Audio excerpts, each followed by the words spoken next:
اعوذ باللہ من الشیطان الرجیم بسم اللہ الرحمن الرحیم 13 رجب ظہور امیر المومنین امام المتقین علی علیہ السلام سب مومنین کو مبارک۔ عید کا سماں ہے، خوشیوں کے دن ہے، امیر المومنین کے ظہور کے دن ہے، تو یہ ہمارے لیے سب سے بڑی عید ہے، جس دن ہمیں اللہ نے علی جیسا امام عطا کیا، ہمیں علی جیسی نعمت عظمیٰ سے نوازا۔ وہ 13 رجب کا دن ہے جس دن میرے مولا علی علیہ السلام خانہ کعبہ میں تشریف لے کے آئے۔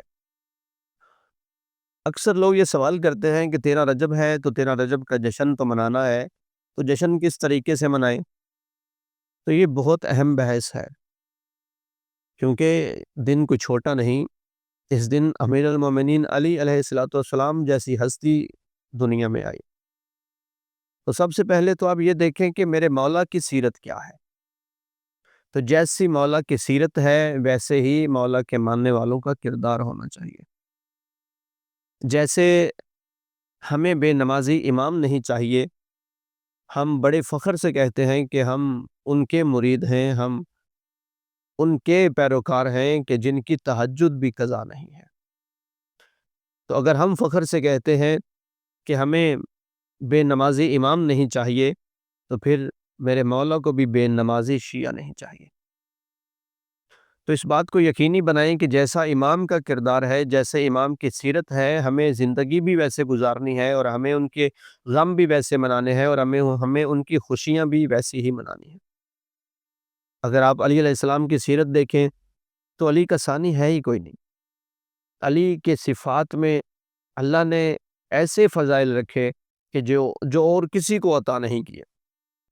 اور میرے نبی فرماتے ہیں کہ سب سے پہلے اللہ نے میرا نور خلق کیا اور میرے بھائی علی کا نور خلق کیا، اور بعد از محمد مصطفیٰ اس ساری کائنات میں جو سب سے افضل ہستی ہے وہ میرے مولا علی علیہ السلام ہے۔ سبحان اللہ۔ اگر آپ علی کو فضیلت میں دیکھیں تو ایسے فضائل اور کسی کے مقدر میں ہے ہی نہیں۔ اگر آپ میرے مولا علی کو شجاعت میں دیکھیں تو ایسا جری، ایسا بہادر کہ جس کی ایک ضرب ثقلین کی عبادتوں سے افضل ہے، وہ میرا مولا علی ہے۔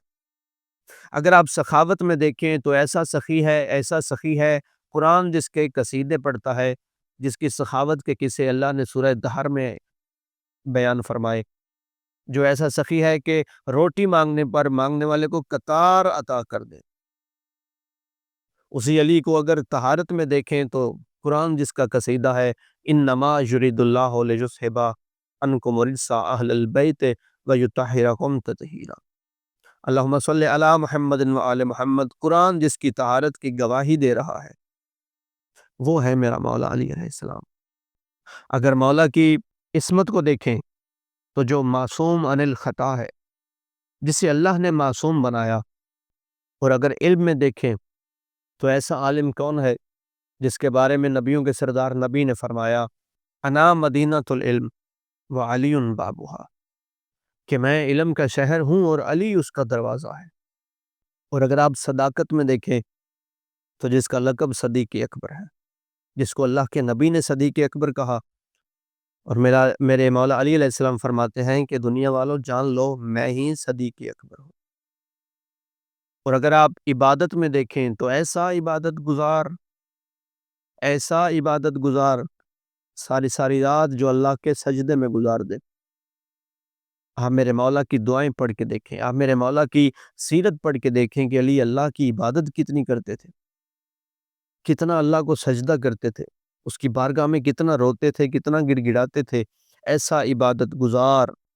تو جب مولا ایسے با کمال ہیں تو ہمیں بھی چاہیے کہ ہم ان کی سیرت پہ عمل کریں، ہم بھی اپنے کردار کو بہتر سے بہتر کرنے کی کوشش کریں۔ ہم کوشش کریں کہ جب ہمارا ذکر مولا کے سامنے ہو تو ان کا چہرہ مسکراہٹ سے کھل جائے، وہ خوش ہو جائیں کہ میرے شیعہ کا ذکر ہوا ہے میرے سامنے، نہ کہ شرمندہ ہوں۔